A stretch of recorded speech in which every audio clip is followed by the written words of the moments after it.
There are several considerations to the assessment part of the Codex planning system. A lot of this will be reflected in the actual coding of the interface, the design of the interface. At this point, a Google Sheet is being used to create the prototype of the calculations that'll be ideal for this model.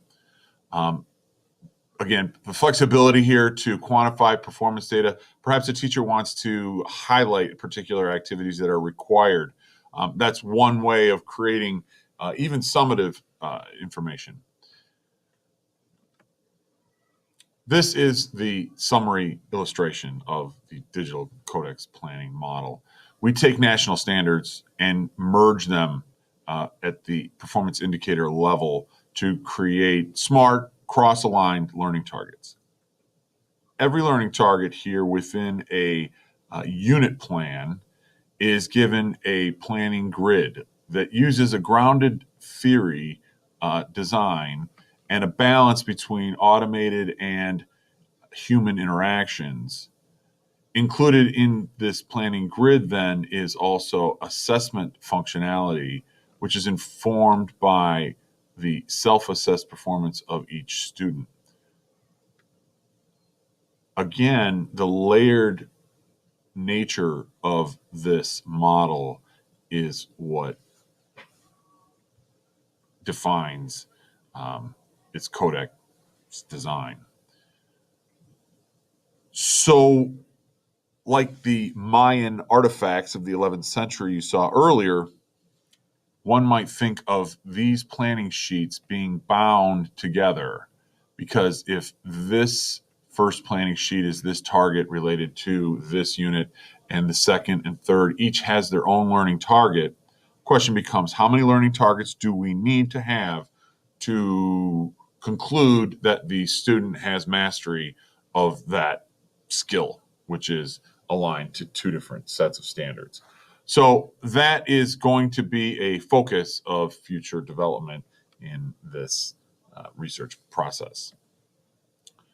To summarize, best parts of the model is that it's an opportunity to create new learning targets constructed by teachers who are in real world, authentic unit planning processes. It allows learners to choose their own way of learning, to choose their own way of expressing their knowledge.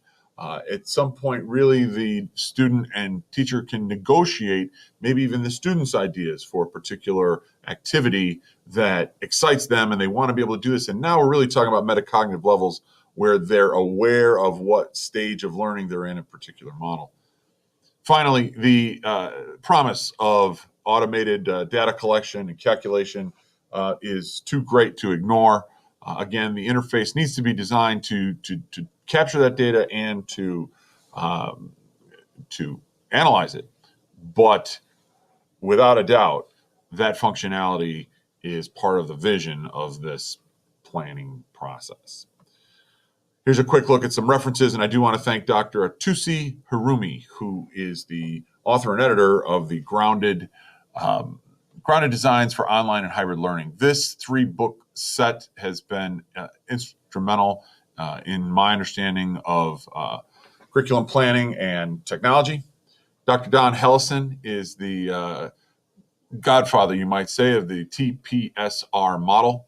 And the idea of his 5th stage of learning is extending what you've learned in the gymnasium after physical activity, extending it and applying it in the real world. So that authentic experience of level 5 has always been an inspiration to me.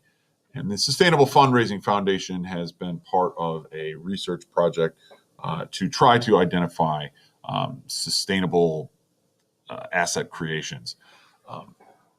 And that actually inspired the idea of the cross-aligned process, the generator, if you will, of the new learning targets. Because as long as there's standards and as long as there's teachers, that really can create an infinite source of learning target creation. So thank you so much for your patience and your open-mindedness, and I'm very open to any feedback you may have. And thanks again for your time.